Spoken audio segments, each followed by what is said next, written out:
I want to thank everyone for coming on short notice. Appreciate you being here. When Boston was selected as the United States bid to host the 2024 Olympic and Paralympic Games, we celebrated as a city, as a Commonwealth, and as a nation. As a creative and innovative city, we saw an opportunity to reach beyond the Games and engage in a two-year conversation on how to build Boston of the future, leaving a legacy for 2024, 2025, 2030, and beyond.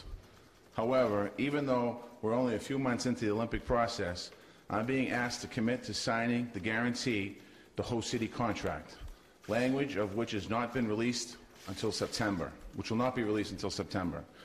We have always anticipated being allowed to negotiate the host city contract with the IOC and allow them when they decide in 2017. This is a commitment that I cannot make without assurances that Boston and its residents will be protected. I refuse to mortgage the future of the city away. I refuse to put Boston on the hook for overruns. And I refuse to commit to signing a guarantee that uses taxpayers' dollars to pay for the Olympics. As mayor, my responsibility is first and foremost to the taxpayers I pledged from the start, and have consistently reiterated the needs to safeguard the taxpayers from cost overruns. We were the only United States bid to require an insurance policy to indemnify the City of Boston throughout the bidding process. And I have been clear that we would require a comprehensive insurance policy to cover Boston during the Games in order to move forward with our bid. While my Office of Olympic Planning has been reviewing the risk and mitigation package proposed by Boston 2024 last week, we are unable to conclude our analysis without knowing the full scope of risk contained within the guarantee of the 2024 Games. Home to the world's top hospitals and universities, Boston is already a model for the world. We are a thriving, healthy, and innovative city, and our vision of the 21st century, affordable, sustainable games, won the bid on our first try. I continue to believe in the potential of the Olympics and the ability to bring long-term benefits to Boston and its residents. Over the past months, we've heard from thousands of residents from every neighborhood on what they envision for the future of their city, from housing to transportation to education. Millions of private dollars have been spent on extensive planning efforts for countless sites that hold untapped economic opportunity throughout the city that will be transformative. I look forward to continuing these conversations as we move forward with Imagine Boston 2030. I want to thank the hard work of Steve Pagliuca and Boston 2024 on Bid 2.0. Boston is the only bid city that has made so much progress already in the cities looking to host the 2024 Summer Games. We have met every demand and every challenge, but I cannot commit to putting the taxpayers at risk. If committing to signing a guarantee today is what's required to move forward, then Boston is no longer pursuing the 2024 Olympic and Paralympic Games. Any questions? No, well, that's a huge if. Are you saying John? that is, I'm sorry. Are you, first of all, is the USOC just learning about this now, or have you already communicated this to them, and what was their response? I had a phone call with them before I came out here today and told them that the content of this, the content of this press conference. Do you expect them to vote soon to pull the bid? We'll see what happens. I know they have a conversation, or they had a conversation with the governor. We're going to see what they want to do. So is this the end of the bid? You'll have to ask the USOC that. Are they requiring you to sign that contract today? They want us to sign the contract as soon as possible.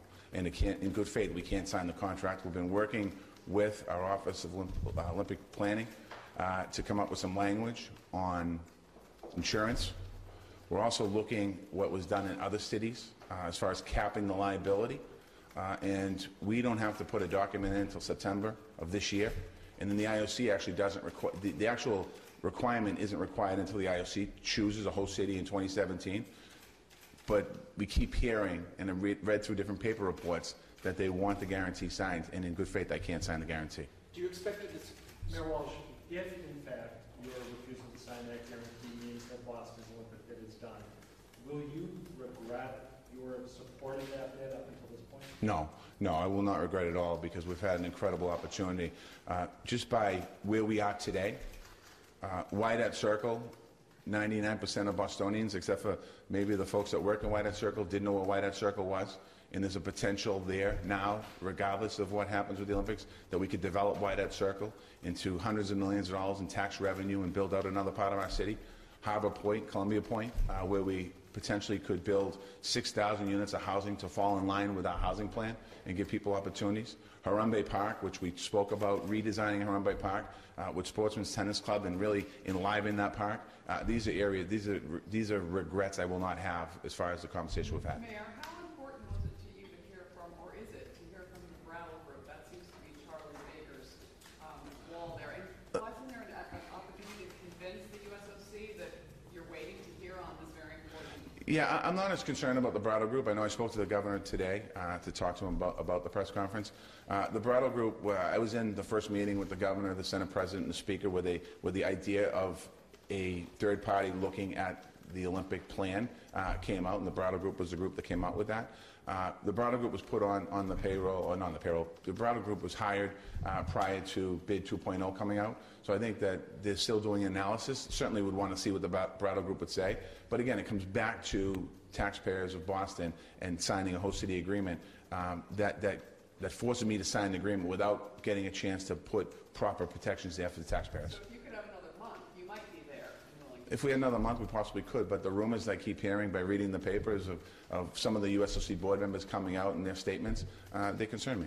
Have you been able to speak directly with any of them, and do you feel like they've pushed the deadline up on you sooner than you anticipated? Well, I think that's a question I'll have to ask them. Did you know that this was, They don't bully me. did you know that this was going to be a requirement all along?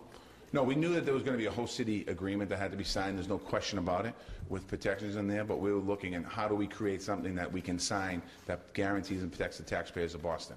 When you look at other cities around what happened in 1984, LA was not required to sign it because there was only two host cities that were in competition. In Chicago, they were looking at possibly doing a indemnity or a cap on how much could be taxed or be spent on the overruns. New York, the same way. They had a $250 million liability. The liability that we're expected to take over is the entire liability, $4.7 billion, according to Plan 2.0.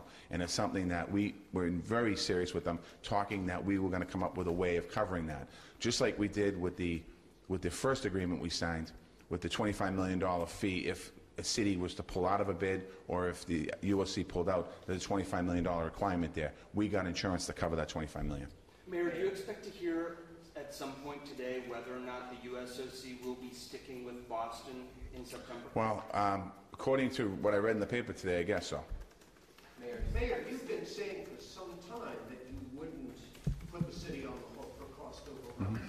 Did they ever give you any reason to think they might bend on that? Not necessarily, but I spoke when I went to San Francisco a couple weeks ago, and I sat with them, and I was very clear with the board at that point. I let them know that I will not be signing a host city document that has the overruns with the responsibility of the taxpayers, that we will come up with a way to work to come up with insurances and guarantees that the overruns will be covered. Did you have any conversations with Boston 2024 about your decision today? Yes, I had a conversation with Steve Paluca today. And what did he say? Just basically, we went back and forth. We were talking all weekend long because certainly the scuttlebutt that was on social media and that was coming from different reports was concerning to us. Mayor, Boston 2024 has cited there are 4 different layers of insurance. Is this an indication that you don't feel that's enough to protect the taxpayers? No, I feel that we need more time to be able to vet through that to make sure that we can have the taxpayers protected.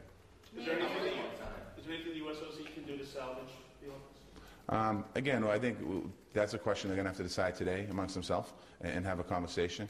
I think they should start by talking to their board to see if their board is truly committed to Boston. Did Boston rush into this? Absolutely not. Mayor, how did the pressure from the USOC to sign this agreement manifest itself? Who called you? How did the message get to you that we need this signed sooner? I mean, it was always understood that the whole city agreement would have to be signed, and the understanding in that agreement was that there was going to have to be protections in there for in case the Olympics didn't happen or there was overruns. I knew that from the beginning. And one of the things that we began to look at is there a way for us to put an insurance policy, and how do we set it up so there's commitments there? Chicago, when they did it, they were going for a 1 point. They were going, great rain. They were going for, they were trying to, I think they obtained a $1.5 billion insurance policy, Chicago. We actually were looking to go a lot deeper than that, not just insurances, but other ways of insuring guarantees. And it seems like over the last couple of weeks, there's been some real, there's some concerns around the polling numbers. There's been some concerns around the host city agreement. There's been some concerns around where the governor is on this and where the legislative leaders are on this. So I think that, again, as a city, we're far ahead of any other city that is bidding for the 2024 games. We have about 90% of our venues that are complete. We have a very strong fiscal plan that Steve Pagliuca and his team put together. We have a lot of people asking questions, which is where we want it to be. And I think that it's unfortunate that it's come to this point where, it's coming down to if is the mayor going to sign the agreement or not. And as I said earlier, I'm not signing the agreement that's going to cost the taxpayers to pony up if there's overruns. What did you tell them? The USOC will pull back and something will be able to happen so that they can still go forward. We'll have to see what happens. Again, that's a question you have to ask the USOC. I'm not sure exactly. I mean, at this point, the idea of hosting the Olympics, I still feel the same today as I did 3 months ago. I think it's an incredible opportunity for the city of Boston. I think in a very short period of time, what's come out of this bid already, one of the questions that was asked of me already, why that circle, the idea of why that circle has come out of it, the idea of Columbia Point, the idea of sailing in New Bedford and taking the Olympic Games and moving them, even though I'm the mayor of Boston, moving them out around the Commonwealth a little more. I think that's exciting. I think college universities are excited as well as potentially hosting different venues on their campuses. So, we still have that. I still think it would be a great opportunity, but there's too much. I'm hearing too many other voices talking about L.A. Well, we'll see. We'll see what the USOC does. Do you think they're committed to Boston at this point with all the scuttlebutt about Boston? You'll have to ask the USOC. I know they've said to me many times that Boston is their choice. Mayor Walsh, when you sit down in your living room and reflect back, what would you say is the lesson you've learned from this whole experience as a mayor? I think, Boston is a great city. We have so many strong attributes to our city. We have, as I said earlier, we have world-class college universities. We have great people here. We have a planning process right now that's going on to plan the future of the city for 2030. We didn't need the Olympics, so we don't need the Olympics to plan the future of Boston. But the conversation of the Olympics has helped us look at things a little differently and helped us to maybe speed up some of the great ideas that will come out of 2030. Well, one writer, a columnist who writes about the Olympics, wrote today that Boston is proving to be a bunch of angry, navel-gazing NIMBYites. Do you believe that's true? No, Boston is a city that wants to make sure that whatever happens in its city is good for the city of Boston.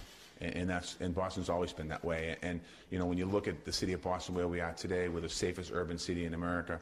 We probably have one of the most robust economies in the country, if not the world. If people want to categorize us as that, just look at what the great things that's happening in our city today and answer that question. What did the USOC members that you spoke to today, what did they say when you told them about your decision? I spoke to one member, and again, they just, they asked me before I had this press conference if I could think about what I would say here. And again, it comes back to me being mayor of the city of Boston. I'm not a USOC board member. I am not an IOC board member. I am the mayor of the city of Boston. At the end of the day, I have to do what's right for the residents of this city and in the future of this city. I can't worry about other movements. And who was it you spoke to? Scott Blackman. Mayor, And what they do you did have any review of the regrets about, timeline. look, this is the first half of your first term.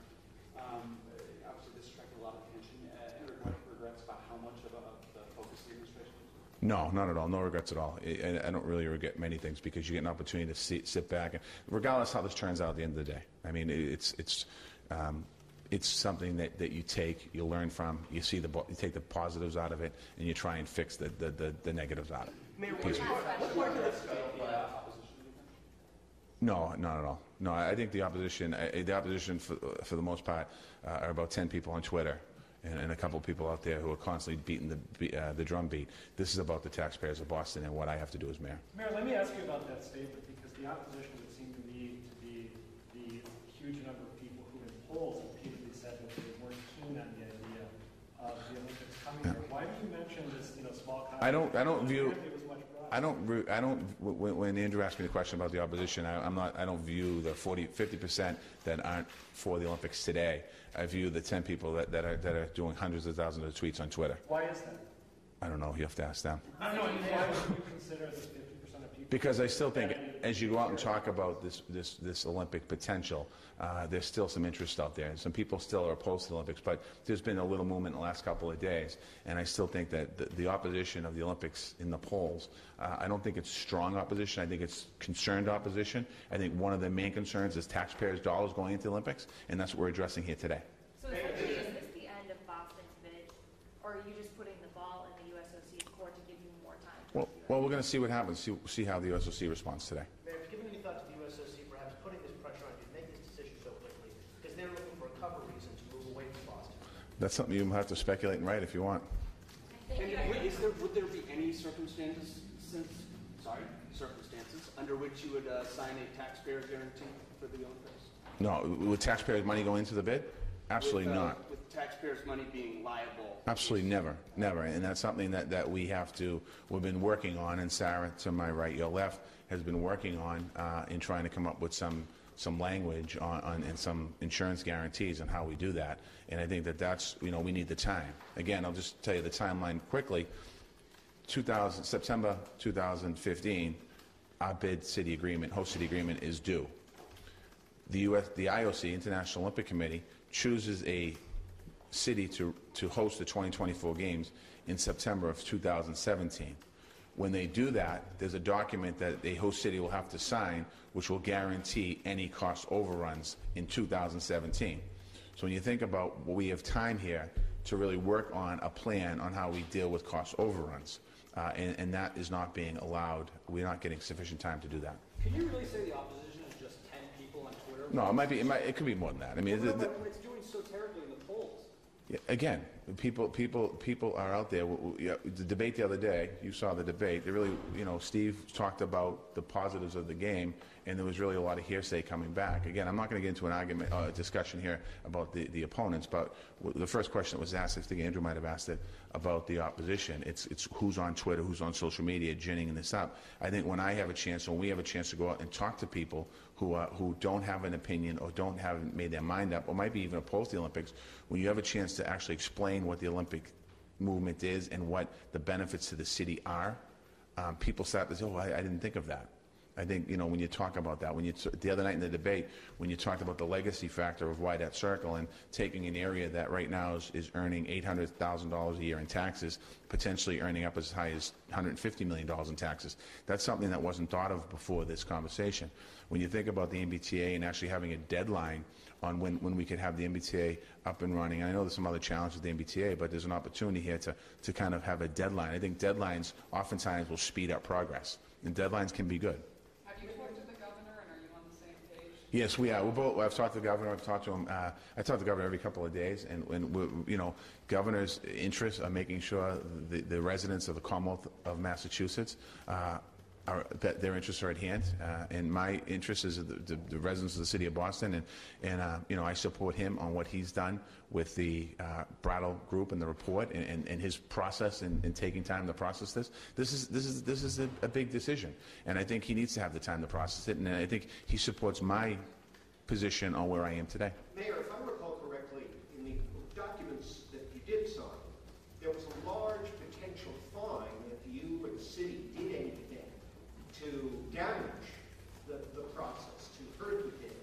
Are you confident that we're held harmless from that fine? I don't think we're doing anything to damage the bid. We're talking the truth. I think the truth is not about hurting the bid. The truth is talking the truth, and this is where the mayor of Boston is today, and this is where the people of Boston is today. And I think the governor is in not a different place, but he has his concerns. I have my concerns. The Speaker, Senate President have their concerns, and other folks have their concerns. Have they threatened to invoke that fine? I've not heard anything about the fine. You both signed the bid agreement today, so when will you sign, if at all? The agreement, you don't have to sign. The timeline is September of 2015 is the host city agreement to go into the final competition, and then in whatever city gets chosen, there's another host city agreement that's chosen where the insurance or the overruns would have to be signed. When is the USOC signal the decision by? The issue by? Decision from you, Mark. They didn't give us a date, but I'm assuming it's soon. And what did you take Scott Blackman to mean when he said be careful about, or just think about what you say here today at your press conference? I think Scott is a board member of the United States Olympic Committee, and he certainly wants to make sure that the United States Olympic Committee doesn't get damaged in any way. Mayor, is this in any way a strategy to figure out how to get the same agreement that LA had back in the 80s where they were not on the hook at all? No, this is me letting the taxpayers of Boston know where we stand on the Olympic bid and where we stand on the guarantee that I will not sign a document that puts $1 of taxpayers' money on the line for 1 penny of overruns for the Olympics. Thank you. Talked about stuff about social media reports over the weekend and how concerned you are. But you have relationships with these people. You've broken bread with them. Is there anything with your interactions that gives you a sense that there's some truth that's going to go around with people? No, I don't know. I mean, again, that's something that we'll have to wait and see over the next few days. Did you always get the sense that there was going to be pressure on you to sign this agreement by the end of July? I made it perfectly clear that the only way I sign an agreement is if there's a guarantee that there's no taxpayers' dollars in. I made it clear from the beginning. But is this more recent pressure in the last couple of years? No, it's been the same. All right, thank you. Thank you.